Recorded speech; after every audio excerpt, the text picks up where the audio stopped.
News, presented by Addition Financial Credit Union. Count us in.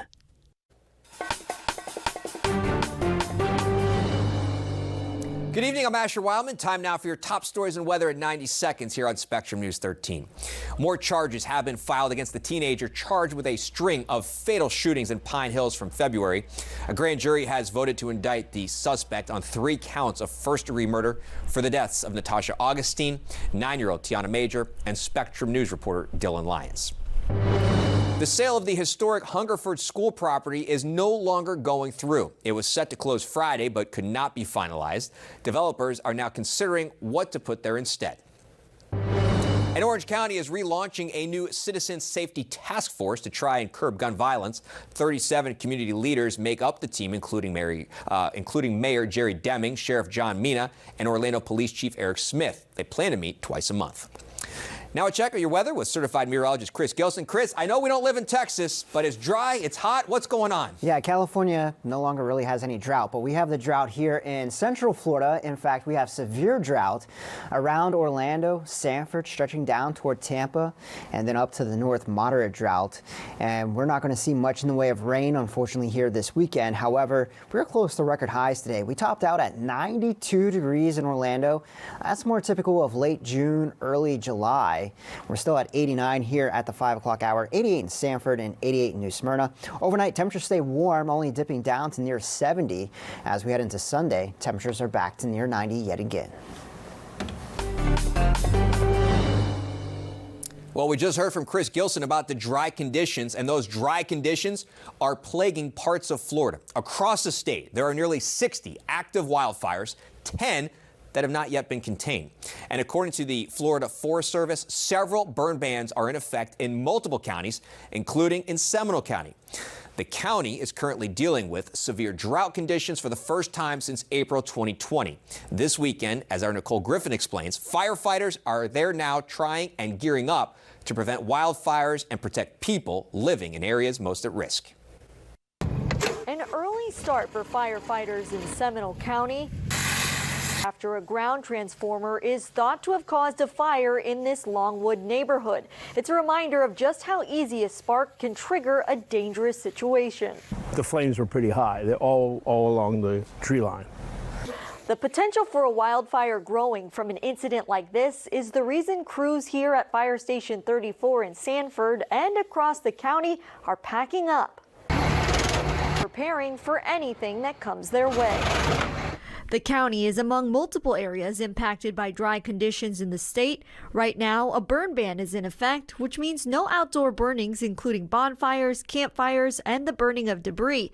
The purpose is to protect people and property from devastation. There's a lot of dry fuels. A lot of people are just, there's not many brush fires out there, but they're starting to pop up, and we're seeing an increase in the fire department. Daily, the calls are going up. And to get ahead of potential flames, wood trucks, also known as brush trucks, are being checked and prepped. These vehicles carry important tools to help firefighters create fire lines used to create fire line breaks. Fire line breaks, the ones that we love are the natural fire breaks that are in there. Roadways, lakes, anything that has a barrier between the next growth that's going to burn. Unfortunately, when the winds pick up and the weather's extreme and the fires can actually develop their own weather pattern, we're worried about spot overs, so sometimes those natural breaks aren't enough. Water trucks are also being positioned across the county in areas where no hydrants exist or where alternative water supplies are not available. All steps to make sure they're ready for any fire that might spring up. Their advice to you right now to protect your community: if the fire is coming towards you, it's too late. So start now, clear your structure 30 feet away, get that underbrush, get everything out as much as possible and clear that property. That's going to help us. Florida is facing the worst drought seen since June of 2012. Nicole Griffin, Spectrum News. A Winter Park man has been arrested and charged for the murder of one of his family members from back in November. Winter Park police arrested Shane McGarity on Friday. He has been charged with first-degree murder and robbery with a deadly weapon. Police say McGarity was outside the home when they found a family member dead inside. The name of the victim has not been released due to Marsy's Law. He is being held in the Orange County Jail without bond.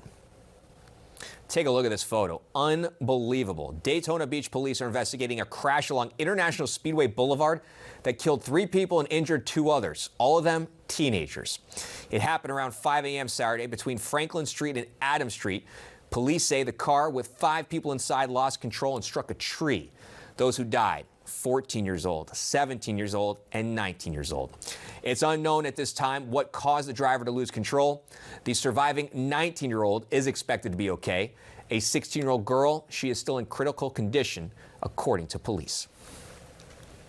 Preparations are underway to secure the Manhattan Criminal Court, where former President Donald Trump is expected to appear on Tuesday after he was indicted 2 days ago.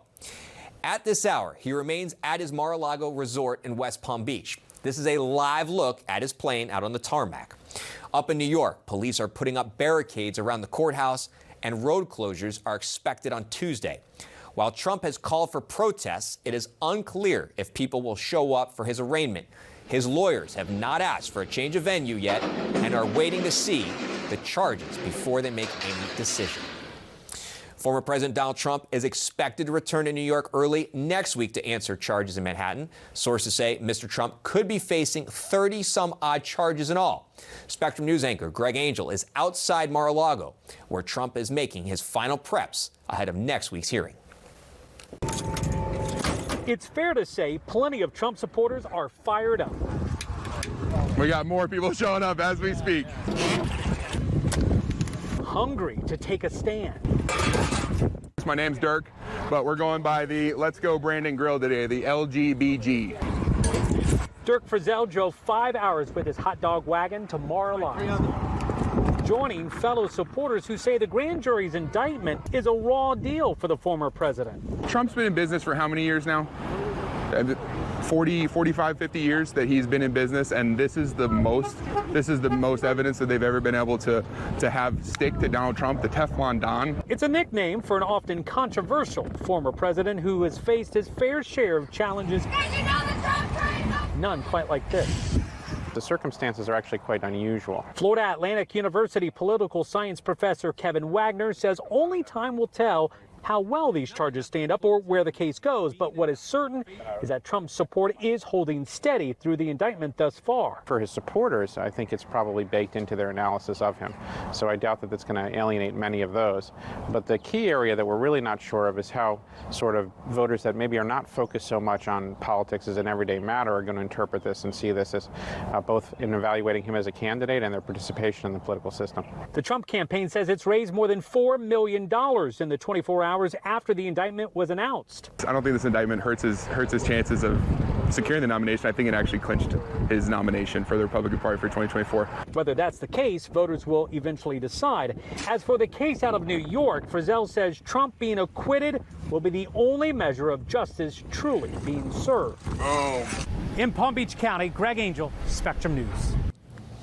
We are continuing to monitor this developing story around the clock on the latest updates. Live blog. It's constantly updated with the latest updates and reactions from your leaders in office. It's also available on the free Spectrum News app. Coming up here on Spectrum News 13, spending the weekend surveying damage, the destruction left behind by dozens of tornadoes across the Midwest. Now I want to bring back in Chris Gilson. Chris, those tornadoes are just, once you see it, you can't unsee it. Unbelievable. And I know a lot of us are used to hurricanes. We're not dealing with tornadoes, but we are dealing with record heat this time of year. Record heat out there this evening. That severe weather risk now a little bit farther to the east across the southeastern U.S. into the northeast. We'll break down any rain chances for us when we come back with your weather on the ones at 5:11.